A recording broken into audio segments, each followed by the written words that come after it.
Replacement theology is one of the most confusing theologies within the church because some parts are biblical and some parts are not.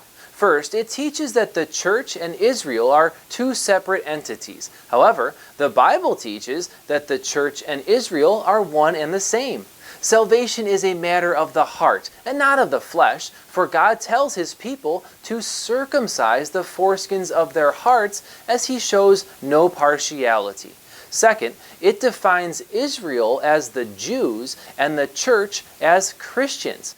While there is superficial truth to this, the Bible makes it clear that there is neither Jew nor Gentile, because if you belong to Christ, then you are Abraham's offspring and heirs according to the promise. Sadly, though, because of replacement theology, many Christians still consider themselves Gentiles, which in turn leads them away from God. You see, replacement theology disconnects people from their biblical heritage, thus disconnecting them from their true identity in Christ. However, the Bible teaches that the Gentiles have been grafted into Israel and admonishes real Christians to no longer live like the wicked Gentiles because we have been adopted into God's family. He has rescued us from the Gentile world and has set us apart as His holy children.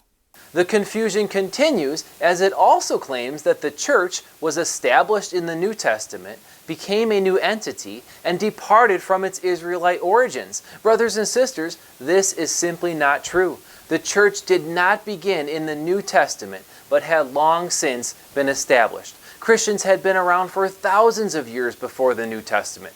In fact, the New Testament itself explains that people like David, Moses, Abraham, Noah, Enoch, and Abel all worship the same God that Christians do today. In other words, they belong to the same church as we do. The New Testament specifically says that long ago, Moses was in the church in the wilderness.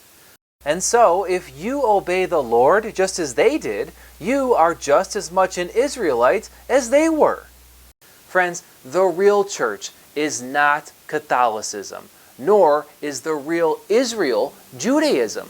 The real church is made up of born-again, Holy Spirit-filled people who have been forgiven through the blood of Yeshua, Jesus the Messiah. To find out more about other theologies or churches you should avoid, please watch my other teachings in these videos. Also, if you're interested in real biblical Christianity, subscribe to my channel and check out my other videos. God bless.